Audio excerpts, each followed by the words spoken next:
राजनीतिक गलियारों में कितने भी भूचाल आते रहे हों दोस्तों, लेकिन तिवारी जी का मंत्रालय से जुड़ा बार बार देखा गया दोस्तों। लगातार 23 साल तक ये मंत्री पद पे बने। नमस्कार, मैं कीर्ति विशाल शुक्ला स्वागत करता हूं अपने इस नए ब्लॉग में। दोस्तों, आज के ब्लॉग की शुरुआत होती है एक ऐसे नेता की जिनको पूर्वांचल में ब्राह्मणों के परशुराम के नाम से संबोधित किया जाता था। जी हाँ, जिनको बाबा के नाम से भी संबोधित किया जाता था। दोस्तों, ऐसे ही नेता के बारे में हम बात करेंगे जिनको पूर्वांचल में बाबा के नाम से संबोधित किया जाता था। लगातार 23 साल तक सत्ता में बने रहे, लगातार मंत्री पद उनको मिलता रहा। कभी बसपा, कभी कांग्रेस, कभी किसी अन्य पार्टी से भी वो मंत्री पद लेते रहे, मंत्रालय से जुड़ा उनका हमेशा बना रहा। ऐसे ही नेता के जीवन परिचय के बारे में बात करेंगे दोस्तों। आइए आपको लेके चलते हैं उनके जीवन परिचय की तरफ। तब तक के लिए आप बने रहिए हमारे वीडियो में अंत तक।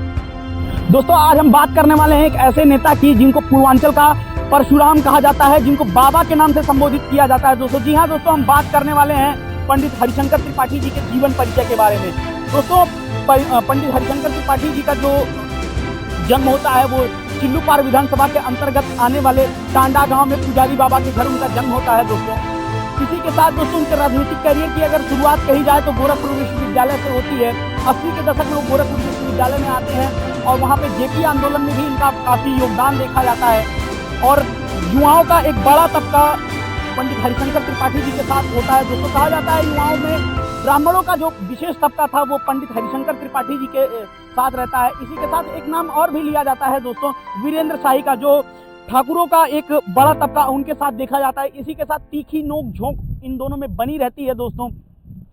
बाद में तिवारी जी रेलवे के टेंडर्स लेते हैं, रेलवे के टेंडर में हाथ डालते हैं। इसी सब को लेके इनकी नोक झोंक वीरेंद्र शाही से बार बार होती रहती है और इनको जेल भी जाना पड़ता है दोस्तों। पूर्वांचल के गलियारों में कोई भी भूचाल आता हो, लेकिन सत्ताओं में बार बार इनको देखा जाता है, बार बार इनको मंत्रालय मिलता रहता है दोस्तों। ये जेल से चुनाव लड़ते हैं और चुनाव विजयी होते हैं। जेल से चुनाव लड़के जीतने वाले पहले नेता बनते हैं दोस्तों।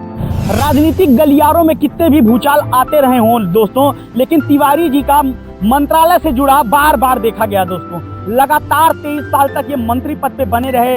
उसके बाद भी एक बार इनकी हार हो जाती है दोस्तों। उसके बाद ये फिर से विजयी होते हैं और चिल्लूपार विधानसभा से ही विजयी होते हैं दोस्तों। इनका गांव वहीं पे है, वहीं से ये विजयी होते हैं। फिर 2007 तक फिर से ये सत्ता में बने रहते हैं दोस्तों। बार बार इनको मंत्री पद देखा जाता है, कभी बसपा, कभी कांग्रेस, हर पार्टी में बार बार ये मंत्री के रूप में देखे जाते हैं दोस्तों। एक स्थिर नेता के रूप में अगर कहा जाए तो तिवारी जी का नाम हम ले सकते हैं दोस्तों। उसके बाद इनके बेटे भीष्म शंकर त्रिपाठी संतकबीर नगर से सांसद होते हैं। इनके बेटे विनय शंकर त्रिपाठी विधायक होते हैं चिल्लूपार सीट से दोस्तों। इन्हीं के साथ 19 मई 2023 में इनका निधन हो जाता है दोस्तों। और राजनीति के एक पन्ने का समापन कह लिया जाए दोस्तों तो हो जाता है। राजनीतिक गलियारों में बार बार भूचाल देखे गए, लेकिन तिवारी जी का नाम हमेशा ऊपर ही लिया जाता था दोस्तों। क्योंकि स्थिर नेता के रूप में अगर कहा जाए तो बार बार मंत्री पद या फिर किसी पार्टी से टिकट की बात कही जाए दोस्तों तो इनको मिलता रहता था। इनका जो राजनीति करने का जो स्तर था दोस्तों ऐसा था कि हर पार्टी में इनको मंत्री पद या फिर विधायक का पद इनको मिल जाता था दोस्तों। बार बार टिकट इनको मिल जाता था, विजयी भी होते थे। ये अपना ग्राउंड लेवल पे ऐसा बना के रखे थे कि इनको विजयी होना बनता था दोस्तों। ये बार बार विजयी होते हैं। ब्राह्मणों का एक बड़ा तबका तिवारी जी के नाम से जुड़ा रहता है, तिवारी जी से जुड़ा रहता है। तिवारी हाथे से जुड़ा रहता है। हाथा जो ब्राह्मणों के लिए कहा जाता है दोस्तों, कि ब्राह्मणों के लिए हुआ करता था दोस्तों। राजनीति में भूचाल आना कोई बहुत बड़ी बात नहीं है, लेकिन राजनीति में बने रहना बहुत बड़ी बात होती है दोस्तों। इसमें तिवारी जी एक मझे खिलाड़ी के रूप में देखे जाते हैं, मझे राजनीतिक के रूप में देखे जाते हैं। बार बार मंत्री पद लेना इनको मिल जाता था दोस्तों। इनको बार बार मिल जाता था। कोई भी पार्टी हो, कोई कांग्रेस हो, बसपा हो, सपा हो, इनको मंत्री पद मिल जाता था दोस्तों।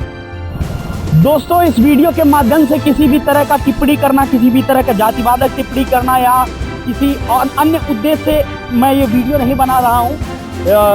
स्थिर नेता के रूप में ये एक अच्छे राजनीतिज्ञ मुझे लगे दोस्तों। इनका जीवन परिचय मैंने बताया। आगे आप कमेंट करके बताइएगा किस राजनीतिक गलियारों में या फिर किसी ऐसे नेता के बारे में जिनके बारे में आप जानते हो, जिनका इतिहास बड़ा अच्छा रहा हो, उनके बारे में भी मैं वीडियो बनाऊंगा दोस्तों। सबके साथ मैं अपने कैमरामैन अभिषेक पाठक के साथ आपसे विदा लेता हूँ। बहुत बहुत धन्यवाद।